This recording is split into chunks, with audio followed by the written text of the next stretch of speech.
afternoon, we are very fortunate to have with us a consultant cardiologist from Sunway Medical Centre Damansara. Damansara is their latest branch. So, the introduction to Dato Dr. Yap. Dato Dr. Yap Lok is a consultant cardiologist and interventional cardiologist based at the Sunway Medical Centre in Damansara. He specializes in interventional cardiology, coronary artery disease treatment, Angioplasty and coronary stenting, hypertension management, heart rhythm disorders, arrhythmias, cardiac imaging, and preventive cardiology. He holds an MBBS from the University of Nottingham, UK, MRCP, UK from the member of the Royal College of Physicians, and is also a fellow of the Royal College of Physicians, UK.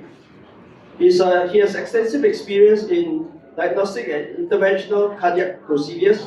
Is known for his expertise in minimally invasive heart treatments and serves patients in both preventive and advanced cardiovascular care. So let's give a big hand to Dato for the talk. Thank you very much. So thanks for the invitation. Firstly, I want to say, introduce myself. I'm Dr. Yap. Currently based at Sunway Damansara, which is nearby. Just to make everyone aware that we want to make this as informal, as relaxed as possible. So if you have any questions, by all means, put up your hand, ask, whatever, no problem. Now, today, I just want to go through some of the common things that we see in our practice, which is related to the heart, and also is one of the most common things that people worry about or complain about that happens to everybody, which is heart attack due to heart disease. So the simple theme that we're going to go through today is, what is the starting problem? The starting problem is actually heart attack. What is it due to? Due to coronary artery disease, and I'll show you some pictures. What are the risks that build up to coronary artery disease, and what's the treatment? So very simple, Then we'll have a question and answer session after a short talk. So if you see this picture of the heart, let me see if this can point. The heart muscle is supplied by arteries. So all muscles need blood supply. So, funnily enough, in our human body, the arteries to the heart is the one that seems to block. One is to the heart, the other one is to the brain. So these are the common things that actually are fatal. So people die from heart attack, people die from stroke. And it's actually funny enough, they select out this in particular. This is the most common problem that we have, and that causes sudden death. So we are focused on the heart arteries and whether we have early stage or late stage disease, and whether the blockage can happen very suddenly, what is the process, how do we prevent. So we'll talk about that today. Now, a diagrammatic representation is basically when you are young, and sometimes we use the example of like when you build a pipe, the piping system in your car or in the house is very new and clean. But after many years, the dirt can form on the side. And what's this dirt? This is what we call a plug. The plug is due to mainly two things. One is cholesterol, and the other one is calcium. And this comes from aging. Okay, so not only aging, but there are a few other risk factors that can lead to this. So if you have high blood pressure, if you have diabetes, if you smoke, and if you have high cholesterol, and also if you come from a family with genetic history, then all these processes can come earlier than normal. Earliest is about 30-something. Even 20-something also have, but very rare. 30-something is rare. 40-something onwards to 50-something years old, it starts. So that's where we encourage maybe screening, a once-off check for when you get to a certain age. And the plaque, as I said, is made of cholesterol and calcium deposit. And we can fix this. Okay? So when this process becomes very severe, it's the end stage, the last part, when you start to get severe chest pain, suddenly someone gets like very bad pain, it's because the blood flow is completely blocked off, completely obstructed. Usually the last part is actually a small blood clot that blocks off the narrow, very narrow passage. So for example, this will become like 99% stenosis, but you will still be okay. You might have some chest pain as a signal. That's what we call angina. And then when the blood clot comes, then you will get immediately chest pain. Okay, severe chest pain, come to the hospital, and then that's where we start to do all the tests. So I will also give you some example of the tests that we do for heart attack. So the first thing, this is the most basic test that we do to check the heart is ECG. Yeah? So I'm sure most of you may have had this before. But why is an ECG useful? When we check ECG, mainly most of the time we will find that it's quite normal. Okay, some of the time we will find irregular heartbeat, and some of the time we will find changes consistent with heart attack. So for example, this is a normal, and you can see the gap there. The ECG is very nice and regular, and of course we are trained to look at the pattern of the ECG, so most of the doctors will be able to recognize what a normal pattern looks like. And then when you have a heart attack, the certain pattern comes in. So in this ECG, what we see is the signal starts to go like very high in certain areas. So these are the segments that we look for compared to this one. And this one tells us that this patient is having a heart attack. Okay, so this is just a very simple example what the emergency doctors look for when someone comes in with chest pain to screen for heart attack. Then, if you or anyone ever goes to the emergency and has chest pain, so not only the first thing they do is ECG, the second thing they will do is take some blood. Why they take some blood? Because if you had a chest pain for some time, maybe 1, 2, 3 hours, the blood test starts to become abnormal. So the test that we normally send is called cardiac enzymes. This means that this particular blood test is a breakdown product of the muscle for the heart. Okay, the heart releases a muscle during heart damage, and this blood test will start to become abnormal. Okay, so this is the initial process of a heart attack that we will go through in emergency. So that is the emergency part. So we want to come back and say, okay, why you want to wait for emergency, right? We don't wait for emergency to happen. Now we don't have emergency. It's a good time to think, okay, maybe everybody should go and do some checks. Okay, so we have designed some standard packages, standard checks, of which you will see in our brochure. But I'm going to go through the actual test today so that you can understand what we are actually doing when we screen for heart disease. Okay, so in terms of the non-emergency checking, okay, we will do ECG, which we talked about already. We will also do some other tests to screen for your risk factor. And the risk factor is what we already mentioned. If you have high blood pressure, if you have diabetes, which is high sugar for a long time, if you have high cholesterol, and of course the other things, there's no test for it. Like if you have a family history, means we just ask you the question. If you smoke, we just ask you the question. So the tests are actually for these 3 things. Okay, the rest is just questioning, Q&A. So blood pressure we will check. Okay, what is a normal blood pressure? 140. Sugar, okay, we look at HbA1c or we look at fasting sugar. We are talking about 6.5. Okay, fasting sugar is 6, but if your HbA1c above 6.5 will be considered diabetes, and cholesterol will be total cholesterol of 5. Okay, so we have some numbers that we will look for in screening. Okay, so this is what generally throughout the world is regarded as 140/90 normal blood pressure. If your average blood pressure, so that means you measure many times, and the top figure is above this figure and the bottom figure is above this figure, that means officially you have high blood pressure.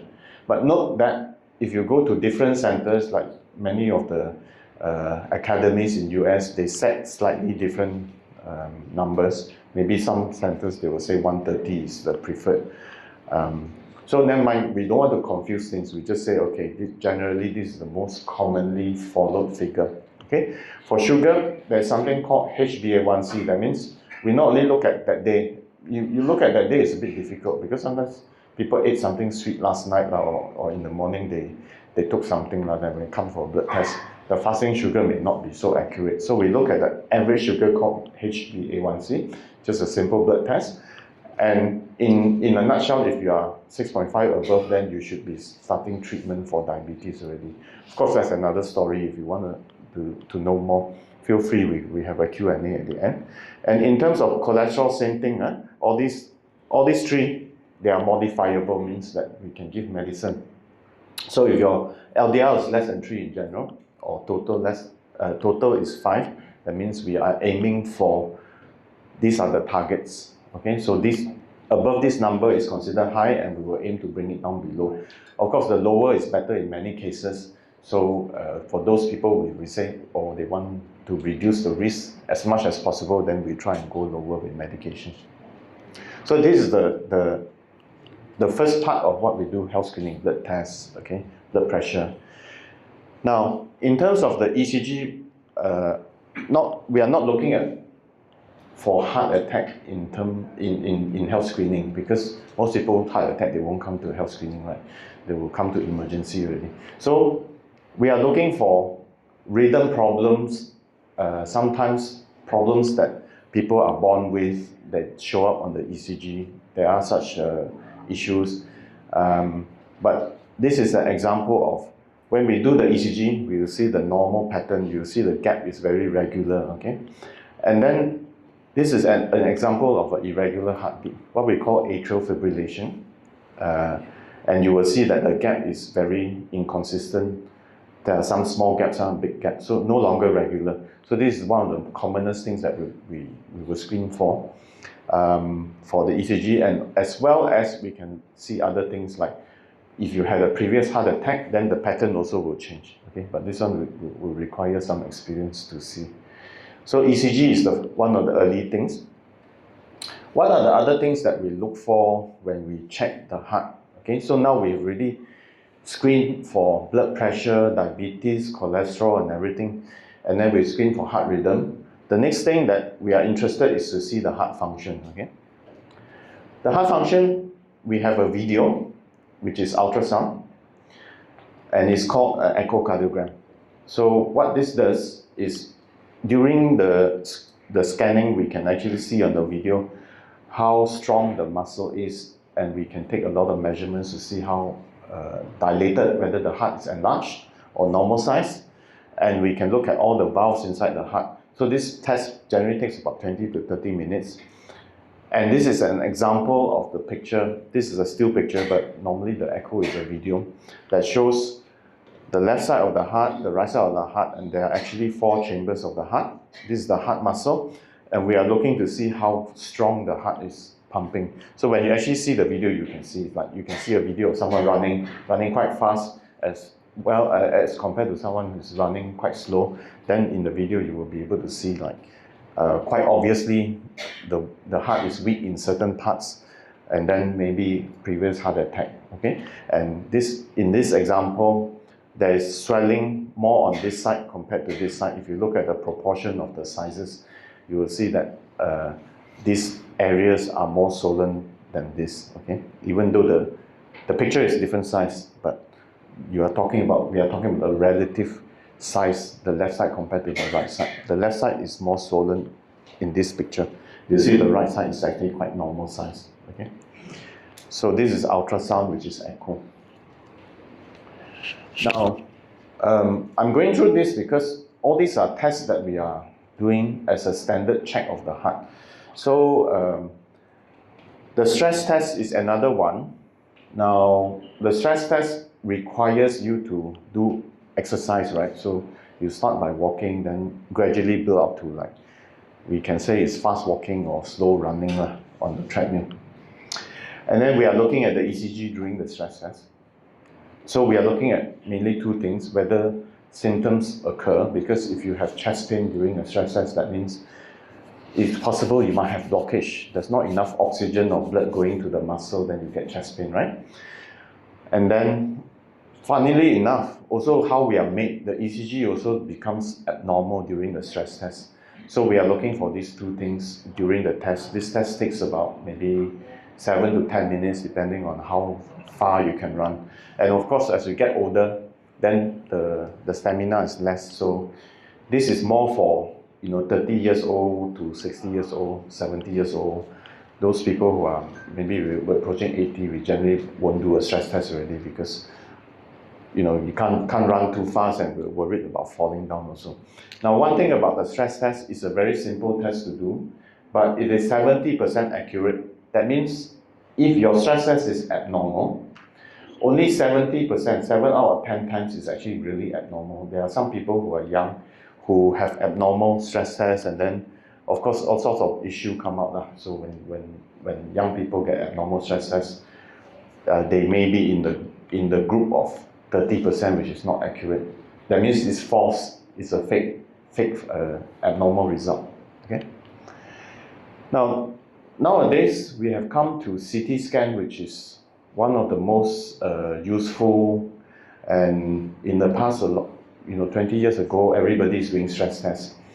But now we are going more towards CT, especially for those people who don't want to waste time. You want to do stress tests, then find that it's abnormal, but you really want to know if you have a blockage. Then the CT scan is a test where we put in a line, IV line. You need the IV line. You need to have a little bit of dye injection, which is contrast. It's a harmless test. It's just a scan only. Apart from the fact that it's a bit like X-ray, like some amount of radiation. Takes about 20 minutes to do. Just put the line in. We do a lot now, even in our hospital. Every day we have quite a few patients that come, they do a scan. You only do it once. You do it once, then you don't need to do it again. You know where you are at. So for people who have never checked their arteries before, the CT scan is very useful. And what it does, these are the people that actually will save. You save this person from having a heart attack. So that is the function of CT. Okay? Sometimes no symptoms. Now, a very simple plan for treatment, just because heart disease is not really that simple. There's a lot of things to it. But the first thing is what we do is, of course, the simplest thing, medication. If people have a blockage, you have a blockage like this, we really showed that your last process can be a blood clot, which blocks off the whole artery. So it's been shown that medication such as blood thinners, they actually can prevent the blockage or really postpone this, so give you a bit more time, reduce the risk of a heart attack for now. Okay, so blood thinners is something that we use a lot. If you have the risk factors, so what we talk about, high blood pressure, there's a group of medicines, so of which there are easily 30, 50 medicines to choose from.